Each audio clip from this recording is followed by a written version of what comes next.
तो क्या आप भी फ्लेक्सी कैप फंड्स में इन्वेस्ट करने का सोच रहे हैं? तो देखिए, पिछले साल फ्लेक्सी कैप फंड्स में जो इन्वेस्टमेंट आया था वो करीब 15,000 से 16,000 करोड़ के बीच में आया था। और अगर वही हम रिटर्न की बात करें पिछले साल यानी 2021 की अगर हम बात करते हैं तो करीब 36 से 37% का रिटर्न आया है पिछले साल में। तो आप सोच सकते हैं कि फ्लेक्सी कैप फंड्स में इन्वेस्टमेंट भी बहुत आया है, यहाँ पर आपको रिटर्न भी बहुत अच्छा मिला है। तो क्या आप जो है 2022 के लिए फ्लेक्सी कैप फंड्स को चूज कर सकते हैं या फिर नहीं कर सकते हैं? तो आइए हम वीडियो में कंप्लीट डिटेल देखते हैं। तो नमस्कार दोस्तों, स्वागत है आपका मेरे चैनल पे। मेरा नाम है रोहित और आप देख रहे हैं ब्लू स्काइज फाइनेंस। तो जैसा कि आपको पता होगा कि 2021 का लास्ट मंथ चल रहा है यानी कि दिसंबर चल रहा है, तो ऐसे में आपको 2022 की प्लानिंग अभी से कर लेनी चाहिए। तो अगर हम फ्लेक्सी कैप फंड्स को देखते हैं तो फ्लेक्सी कैप फंड्स ने पिछले सालों में काफ़ी अच्छा रिटर्न दिया है और इसमें जो इन्वेस्टमेंट आया वो भी काफ़ी अच्छा रहा है। तो देखिए, बहुत सारे लोगों को फ्लेक्सी कैप फंड्स पता नहीं होगा, तो थोड़ा ये हम ये समझ लेते हैं कि फ्लेक्सी कैप फंड्स होते क्या हैं। देखिए, फ्लेक्सी कैप फंड्स होते हैं वो, जैसे कि इसका नाम सजेस्ट करता है, फ्लेक्सी कैप फंड्स। अब फ्लेक्सी का मतलब होता है फ्लेक्सिबिलिटी। अब देखिए, फंड मैनेजर्स के पास पूरी फ्लेक्सिबिलिटी होती है कि वो अपना जो इन्वेस्टमेंट है किसी भी सेक्टर में, किसी भी मार्केट कैपिटलाइजेशन की कंपनी में वो कर सकते हैं। मतलब वहाँ पर कोई रूल और रेगुलेशन नहीं होता है। देखिए, जो ये फ्लेक्सी कैप फंड्स की जो कैटेगरी आई थी ये नवंबर 2020 में आई थी। देखिए, एक होता है मल्टी कैप फंड, एक होता है फ्लेक्सी कैप फंड्स। अब देखिए, मल्टी कैप फंड्स में भी आप कंफ्यूज हो सकते हैं कि मल्टी कैप फंड्स में भी तो ऐसा ही होता है कि बहुत सारे फंड्स में इन्वेस्टमेंट होना। देखिए, मल्टी कैप फंड्स वो होते हैं कि जो 25% का जो इन्वेस्टमेंट होता है वो मिनिमम होना चाहिए स्मॉल कैप, मिड कैप और लार्ज कैप में। और देखिए, जो फ्लेक्सी कैप फंड्स होते हैं, फ्लेक्सी कैप फंड्स में कोई भी रूल नहीं है। यहाँ पर आप चाहे 60% चाहे 70% का इन्वेस्टमेंट किसी भी सेक्टर में कर सकते हैं। यहाँ पर कोई रूल और रेगुलेशन नहीं काम करता, इसीलिए इसका नाम ही रख दिया गया फ्लेक्सी कैप फंड्स। और मल्टी कैप फंड्स में 25% का जो इन्वेस्टमेंट होगा वो स्मॉल कैप, मिड कैप और लार्ज कैप में होगा। और वो जो 25% बचता है वो फंड मैनेजर कहीं भी इन्वेस्ट कर सकते हैं। आप एक बात ये ध्यान रखिए कि जो फ्लेक्सी कैप फंड्स होते हैं वहाँ पर जो पूरा कंट्रोल होता है वो जो फंड मैनेजर होते हैं उनके हाथ में होता है। तो आप कभी भी फ्लेक्सी कैप फंड्स में इन्वेस्टमेंट करने जाते हैं तो उनके फंड मैनेजर को जरूर चेक कर लें कि वो कौन से फंड मैनेजर हैं। देखिए, जो एएमसीज होती हैं वो बहुत सारी जो एएमसीज हैं सबके अलग अलग जो है फ्लेक्सी कैप फंड्स हैं। अभी हम वीडियो में देखेंगे कि आपके लिए कौन से सुटेबल होगा फ्लेक्सी कैप फंड्स। देखिए, ऐसा बिल्कुल भी नहीं है कि अगर एक फ्लेक्सी कैप फंड्स का जो पोर्टफोलियो है वैसा ही दूसरी फ्लेक्सी कैप फंड्स का भी पोर्टफोलियो होगा। देखिए, यहाँ पर पूरी तरह से डिफरेंट भी हो सकता है और सेम भी हो सकता है, ऐसा कुछ कह नहीं सकते। मतलब ऐसा नहीं होता कि अगर कह सकते हैं कि जो टेक्नोलॉजी कंपनीज में होता है, जैसे टेक्नोलॉजी सेक्टर हो गया, तो वहाँ पर कभी कभी सेम टाइप के पोर्टफोलियो हो सकते हैं, 50-60%, 70% का पोर्टफोलियो सेम हो सकता है। लेकिन अगर हम फ्लेक्सी कैप फंड्स की बात करें तो यहाँ पर बिल्कुल भी सेम नहीं हो सकता है पूरे 100% ही डिफरेंट हो जाए। तो इसीलिए आप ये मत सोचें कि अगर ये फ्लेक्सी कैप फंड्स अच्छा है तो दूसरा फ्लेक्सी कैप फंड्स भी ऐसा ही काम करेगा। हो सकता है काम करे, लेकिन यह जरूरी नहीं है। तो आप फ्लेक्सी कैप फंड्स में इन्वेस्ट करने से पहले आप जो है फंड मैनेजर को भी देख लें और उसकी एएमसी भी देख लें कि वो जो है कौन सी फंड मैनेजमेंट कंपनी है। तो आई होप आपको ये समझ आ गया होगा कि जो फ्लेक्सी कैप फंड्स होते हैं वो फंड्स होते क्या हैं। तो आइए अभी हम ये देखते हैं कि 2022 में अगर आप फ्लेक्सी कैप फंड्स को चूज करना चाहते हैं तो ऐसे टॉप के फ्लेक्सी कैप फंड्स कौन कौन से हो सकते हैं जिसको आप प्रेफर कर सकते हैं। तो आइए अगर सबसे पहले फ्लेक्सी कैप फंड्स की बात करें तो ऑब्वियसली से आपको पता होगा कि जो सबसे पहला फ्लेक्सी कैप फंड्स है, जो सबसे अच्छा फ्लेक्सी कैप फंड्स है वो है पराग पारिक फ्लेक्सी कैप फंड्स। तो देखिए, इसकी डिटेल देख लेते हैं। जैसे कि इसका जो फंड हाउस है वो पराग पारिक म्यूचुअल फंड है, जैसा कि आपको पता होगा। अगर लॉन्च डेट की बात करें तो ये 28 मई 2013 को ये फंड लॉन्च हुआ था। और अगर हम रिटर्न देखते हैं इस फंड का, जब से ये फंड लॉन्च हुआ है तो आप देख सकते हैं करीब 22% का रिटर्न मिला है, जो कि काफ़ी अच्छा रिटर्न माना जाएगा। और अगर हम बेंचमार्क इंडेक्स की बात करें तो इसका जो बेंचमार्क इंडेक्स है वो है निफ्टी 500 TRI। जैसे अभी मैंने आपको बताया था कि जो फ्लेक्सी कैप फंड्स होते हैं वो ओवरऑल किसी भी कैटेगरी में, किसी भी सेक्टर में कितना भी इन्वेस्टमेंट कर सकते हैं, इसीलिए जो इसका बेंचमार्क इंडेक्स आता है ये निफ्टी 500 TRI है। देखिए, इसका मतलब भी आप समझ लें कि जो निफ्टी 500 TRI का मतलब है कि जो टॉप की 500 कंपनियां होती हैं, अगर हम मार्केट कैपिटलाइजेशन के टर्म्स में देखें तो वहां पर इसका इन्वेस्टमेंट होता है। और अगर रिस्को मीटर देखते हैं तो इसमें ये वेरी हाई शो करता है। देखिए, अलग अलग फंड्स के रिस्क अलग अलग हो सकते हैं, हो सकता है कुछ फंड्स में रिस्क कम भी हो, तो ये अलग अलग फंड्स के ऊपर डिपेंड करता है। और अगर हम टाइप देखते हैं तो ये ओपन एंडेड स्कीम होती है, यहाँ पर आप कभी भी इन्वेस्टमेंट कर सकते हैं और कभी भी अपने पैसे को रिडीम कर सकते हैं। और देखिए जो इसका एसेट अंडर मैनेजमेंट आता है वो करीब आता है 18,300 करोड़ के आसपास। और इसमें एक्सपेंस रेशियो की हम बात करें तो इसमें जो एक्सपेंस रेशियो आता है वो 0.83% का आता है। तो अगर आप पारंपरिक फ्लेक्सी कैप फंड्स में इन्वेस्टमेंट करने वाले हैं तो आपको इस बात का ध्यान रखना होगा कि जिसमें एग्जिट लोड आता है वो थोड़ा ज़्यादा है। अब देखिए अगर आप जो है 365 दिन यानी एक साल के पहले यहाँ से अपने पैसे को रिडीम करते हैं तो वहाँ पर क्या होगा कि आपको 2% का एग्जिट लोड देना होगा, जो कि सबसे ज़्यादा है आई थिंक। और अगर आप 365 दिन से लेकर 730 दिन मतलब आप एक साल से ज़्यादा और 2 साल से कम के बीच में इन्वेस्टमेंट करते हैं मतलब रिडीम करते हैं तो वहाँ पर क्या होगा कि आपको 1% का जो है एग्जिट लोड लगेगा। और अगर आप 2 साल के बाद अपने पैसे को रिडीम करते हैं जब से आपने इन्वेस्टमेंट किया है तब आपको यहाँ पर कोई भी एग्जिट लोड नहीं लगेगा। तो आप इस बात का ध्यान रखिए कि आप जब भी पारंपरिक फ्लेक्सी कैप फंड्स को चूज करें तो आप कम से कम 2 साल का इन्वेस्टमेंट होराइजन रखें कि जहां से आपको कोई भी एग्जिट लोड या फिर कोई भी एक्स्ट्रा चार्ज आपको ना देना पड़े जब आप अपना पैसे को रिडीम करें तो। और अगर हम ये बात करें कि यहाँ पर जो मिनिमम इन्वेस्टमेंट अमाउंट है, अगर आप लमसम में या फिर वन टाइम में इन्वेस्टमेंट करने वाले हैं तो आपको 1,000 रुपये का इन्वेस्टमेंट करना होगा। अगर आप SIP भी करना चाहते हैं तो मिनिमम आप 1,000 रुपये से यहाँ पर SIP स्टार्ट कर सकते हैं। और देखिए अगर आप फ्लेक्सी कैप फंड्स को चूज करने वाले हैं तो आप जो है फंड मैनेजर को जरूर देखें, क्योंकि यहाँ पर जो फंड मैनेजर हैं वो काफ़ी इंपॉर्टेंट रोल प्ले करते हैं। अगर हम इनके फंड मैनेजर की बात करें तो वह राजीव ठक्कर, जो कि इस फंड को 13 मई 2013 से जो है मैनेज करते आ रहे हैं। इसका मतलब ये जो है जब से फंड लॉन्च हुआ है ऑलमोस्ट तब से इस फंड को मैनेज करते आ रहे हैं, इसीलिए इसका जो रिटर्न है काफ़ी अच्छा है। मतलब आप इन पर पूरी तरह से भरोसा कर सकते हैं कि ये रिटर्न आगे भी अगर अच्छा देता रहेगा अगर यही फंड मैनेजर इसको मैनेज करते हैं तो। और अगर बात करें अपने दूसरे फंड मैनेजर की तो वो है राज मेहता, जो कि 27 जनवरी 2016 से इस फंड को मैनेज करते आ रहे हैं। और देखिए जो पारंपरिक फ्लेक्सी कैप फंड्स हैं ये तो अच्छा है, मैंने बहुत सारी चीज़ें बताई आपको। देखिए इसका पोर्टफोलियो देखते हैं तो यहाँ पर आपको जो फॉरेन कंपनीज हैं जैसे कि अमेजॉन हो गया और आपका कह सकते हैं कि फेसबुक हो गया या फिर आप कह सकते हैं कि माइक्रोसॉफ्ट कंपनी है, तो यहाँ पर भी इसका इन्वेस्टमेंट होता है। मतलब आपको यहाँ पर फॉरेन एक्सपोजर भी मिल जाता है, इसीलिए जो ये फंड है फ्लेक्सी कैप फंड्स की कैटेगरी में सबसे टॉप पे बना हुआ है। तो आइए अब हम ये देखते हैं कि जो हमारा दूसरा फंड है वो कौन सा है। देखिए जो दूसरा फंड है वो है UTI का फ्लेक्सी कैप फंड्स। तो आइए इसकी कुछ बेसिक डिटेल्स देख लेते हैं। जैसा कि आप देख सकते हैं कि इसका फंड हाउस है वो है UTI म्यूचुअल फंड। और अगर इसका हम लॉन्च डेट देखते हैं तो 1 जनवरी 2013 को ये फंड लॉन्च हुआ था।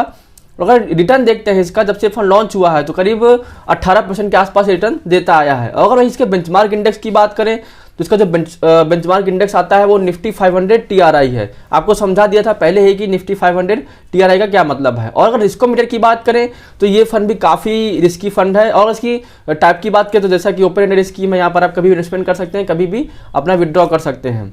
और इसका एसेट अंडर मैनेजमेंट देखते हैं तो काफ़ी ज़्यादा है, जो कि काफ़ी अच्छा माना जाएगा, 24,521 करोड़ का आता है। अगर इसका एक्सपेंस रेशियो देखते हैं तो ये 1.02% है, जो कि अगर हम पारंपरिक से कंपेयर करें तो थोड़ा सा ज़्यादा है अगर इसका एक्सपेंस रेशियो की बात करें तो।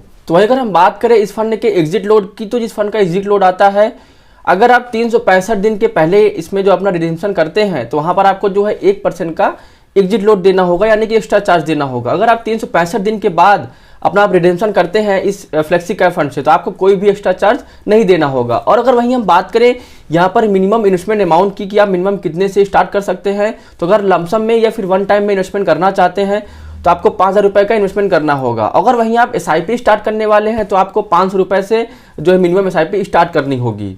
तो अगर हम बात करें इनके जो फंड मैनेजर हैं तो इनके जो फंड मैनेजर हैं उनका नाम है अजय त्यागी, जो कि इस फंड को 11 जनवरी 2016 से मैनेज करते आ रहे हैं। तो आइए अगर हम अपने अगले फंड को देखते हैं तो जो हमारा अगला फंड आता है वो है PGIM India flexi cap funds. तो आइए इसके हम कुछ बेसिक डिटेल्स देख लेते हैं। जैसा कि इसका बेसिक डिटेल देख सकते हैं कि इसका फंड हाउस है वो है PGIM इंडिया म्यूचुअल फंड। और अगर इसकी लॉन्च डेट देखते हैं तो इसका जो लॉन्च डेट है वो 4 मार्च 2015 है।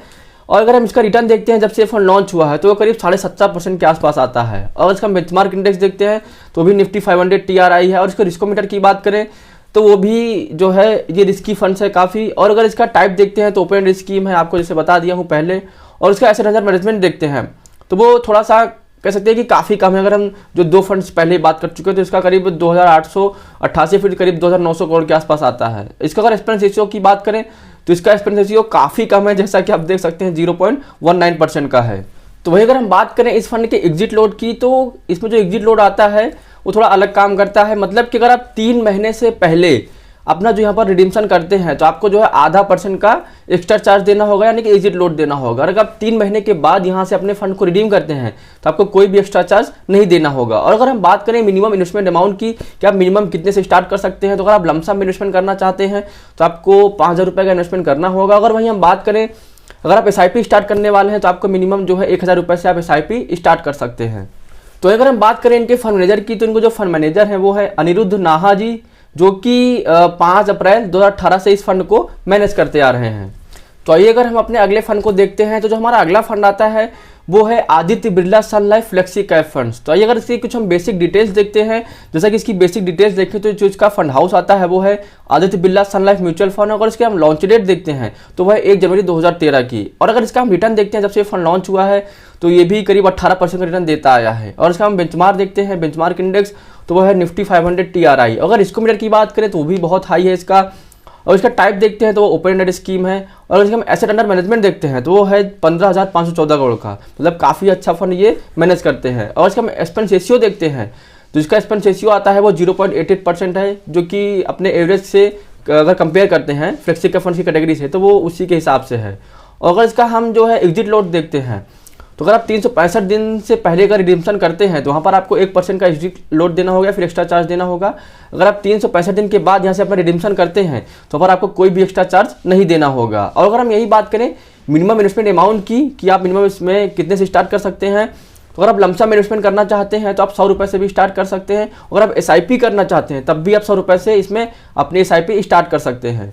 तो देखिए अगर इनके हम फंड मैनेजर को देखते हैं तो जिनको फंड मैनेजर हैं वो है अनिल शाह, जो कि 1 जनवरी 2013 से इस फंड को मैनेज करते आ रहे हैं। मतलब कि जब से फंड लॉन्च हुआ है तब से ये फंड मैनेज करते आ रहे हैं, मतलब आप इस फंड को चूज कर सकते हैं। तो आइए अब हम अपना अगला फंड देखते हैं। जो हमारा अगला फंड आता है वो है SBI फ्लेक्सी कैप फंड्स। तो अगर इसकी हम कुछ बेसिक डिटेल्स देख लेते हैं, जैसा कि आप देख सकते हैं जो इसका फंड हाउस आता है वो है SBI म्यूचुअल फंड। अगर इसकी हम लॉन्च डेट देखते हैं तो वह 1 जनवरी 2013। और इसका हम रिटर्न देखते हैं जब से ये फंड लॉन्च हुआ तो ये भी जो है 18% का रिटर्न देता आया है, जो कि मोस्टली फंड्स ने दिया है। और इसका हम बेंचमार्क इंडेक्स देखते हैं तो इसका जो भी बेंचमार्क इंडेक्स आता है वो S&P BSE 500 TRI। और इसका हम रिस्कोमीटर की बात करें तो ये भी काफ़ी जो ये फंड है काफ़ी रिस्की फंड्स है। और इसका हम टाइप देखते हैं तो ये भी ओपन एंडेड स्कीम है। अगर इसका हम एसेट अंडर मैनेजमेंट देखते हैं तो वो जो है 15,172 करोड़ का आता है, मतलब ये काफ़ी फंड मैनेज करते हैं। अगर इसका हम एक्सपेंस रेशियो देखें तो जो इसका एक्सपेंस रेशियो आता है वो है 0.86% का, मतलब कि अगर हम फ्लेक्सी कैप फंड्स की कैटेगरी को देखें तो करीब 0.9% का आता है, मतलब कि वो उसी के हिसाब से इसका जो एक्सपेंस रेशियो आता है। तो वहीं अगर हम बात करें इस फंड के एग्जिट लोड की, तो जिसका एग्जिट लोड आता है, यानी अगर आप 1 महीने से पहले अगर यहाँ से अपना रिडीम्शन करते हैं तो आपको 0.1% का जो है एक्स्ट्रा चार्ज देना होगा। अगर आप 1 महीने के बाद यहाँ से आप रिडीम्शन करते हैं तो आपको कोई भी एक्स्ट्रा चार्ज नहीं देना होगा। और अगर यहाँ पर हम मिनिमम इन्वेस्टमेंट अमाउंट की बात करें तो आप जो है मिनिमम 1,000 रुपये से लमसम में स्टार्ट कर सकते हैं। अगर SIP की बात करें तो आप यहाँ पर 500 रुपये से अपना इन्वेस्टमेंट स्टार्ट कर सकते हैं। तो वहीं अगर हम इस फंड के फंड मैनेजर को देखें तो उनका नाम है अनूप उपाध्याय, जो कि 1 फरवरी 2017 से इस फंड को मैनेज करते आ रहे हैं। तो आइए अगर हम अपने लास्ट फंड को देखते हैं, जो हमारा लास्ट फंड आता है वो है Canara Robeco flexi cap funds. तो आइए अगर हम इसकी कुछ बेसिक डिटेल्स देख लेते हैं। जैसे कि आप देख सकते हैं कि जो फंड हाउस आता है वो है कैनरा रोबेको म्यूचुअल फंड। और इसकी लॉन्च डेट देखते हैं तो वो है 2 जनवरी 2013। अगर इसका हम रिटर्न देखते हैं जब से ये फंड लॉन्च हुआ तो इसका जो रिटर्न है वो करीब 16% का है। अगर हम जो जितने भी फंड्स की बात करें और जितने फंड्स अभी हम देखे हैं उनमें सबसे कम जो रिटर्न है इसका 16% का है। मतलब आप समझ सकते हैं कि जो फ्लेक्सी कैप कैटेगरी है यहाँ पर जो रिटर्न है वो काफ़ी अच्छा मिल जाता है। अगर हम बेंचमार्क इंडेक्स की बात करें तो यहाँ पर भी S&P BSE 500 TRI का बेंचमार्क इंडेक्स है। और रिस्कोमीटर की बात करें तो वो भी बहुत ज़्यादा है, जैसा कि आपको पहले ही बता चुका हूँ।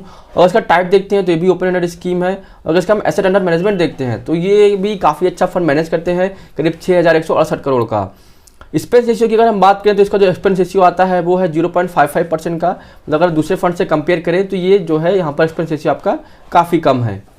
तो अगर हम एग्जिट लोड की बात करें इस फंड की, तो यहाँ पर जो एग्जिट लोड आपको लगने वाला है, अगर आप 365 दिन के पहले यहाँ से अपना रिडीम्शन करते हैं तो वहाँ पर आपको जो है 1% का एक्स्ट्रा चार्ज देना होगा। अगर आप एक साल के बाद यहाँ से अपना रिडीम्शन करते हैं, यानी 365 दिन के बाद अपना रिडीम्शन करते हैं, तो वहाँ पर आपको कोई भी एक्स्ट्रा चार्ज नहीं देना होगा। तो अगर हम मिनिमम इन्वेस्टमेंट अमाउंट की बात करें तो यहाँ पर अगर आप मिनिमम इन्वेस्टमेंट स्टार्ट करने वाले हैं तो देखिए यहाँ पर लमसम में अगर इन्वेस्टमेंट करना चाहते हैं, यानी 1 टाइम इन्वेस्टमेंट करना चाहते हैं, तो आप 5,000 रुपये से अपना जो है इन्वेस्टमेंट स्टार्ट कर सकते हैं। अगर हम वही SIP की बात करें तो आप मिनिमम 1,000 रुपये से अपनी SIP यहाँ पर स्टार्ट कर सकते हैं। तो वहीं अगर इनके हम फंड मैनेजर को देखते हैं तो इनके फंड मैनेजर हैं वो है श्रीदत्त भंडवाल्डर, जो कि 5 जुलाई 2016 से इस फंड को मैनेज करते आ रहे हैं। तो देखिए आज इस वीडियो में हमने बात किया कि जो बेस्ट फ्लेक्सी कैप फंड्स हो सकते हैं 2022 में वो कौन कौन से हैं। तो देखिए आप इन्वेस्टमेंट करने से पहले आपको कुछ बात का ध्यान रखना होगा। अगर आप यहाँ पर इन्वेस्टमेंट करने आते हैं तो मोस्टली जो फंड्स में अगर आप इन्वेस्टमेंट करते हैं तो वहाँ पर आपको कम से कम 1 साल का जो है इन्वेस्टमेंट होराइजन देना होगा अगर आप एग्जिट लोड बचाना चाहते हैं। तो अगर हम पारंपरिक की बात करें तो वहाँ पर क्या आपको 2 साल के लिए इन्वेस्टमेंट करना होगा मिनिमम, नहीं तो वहाँ पर आपको जो है 2% का फिर 1% का एग्जिट लोड लग सकता है अगर आप जो है उस हिसाब से जैसे मैंने वीडियो में बताया आपको। तो अगर देखिए आप इन्वेस्टमेंट करना चाहते हैं तो यहाँ पर आप जो है इन्वेस्टमेंट कर सकते हैं। अगर आप ये भी चाहते हैं कि मैं इंडिविजुअल वीडियो लेके आऊँ सारे अलग अलग फंड्स का या फिर दोनों फंड्स का, मतलब इनमें से जो फंड्स मैंने बताए यहाँ पर अगर हम कंपैरिजन कर सकें कि कौन सा फंड उसके कंपैरिजन में ज़्यादा अच्छा है, तो अगर आप कमेंट करके बताते हैं या फिर मुझे सजेस्ट करते हैं तो मैं फिर उसके ऊपर भी आपको वीडियो लेके आऊँगा। तो आई होप आपको वीडियो पसंद आया होगा। आपको वीडियो पसंद आया हो तो आप इस वीडियो को लाइक कर सकते हैं। अगर आपको ऐसे ही म्यूचुअल फंड रिलेटेड वीडियोस चाहिए तो आप मेरे चैनल को सब्सक्राइब कर सकते हैं। तो आज के लिए इतना ही, मिलते हैं अगले वीडियोज़ में।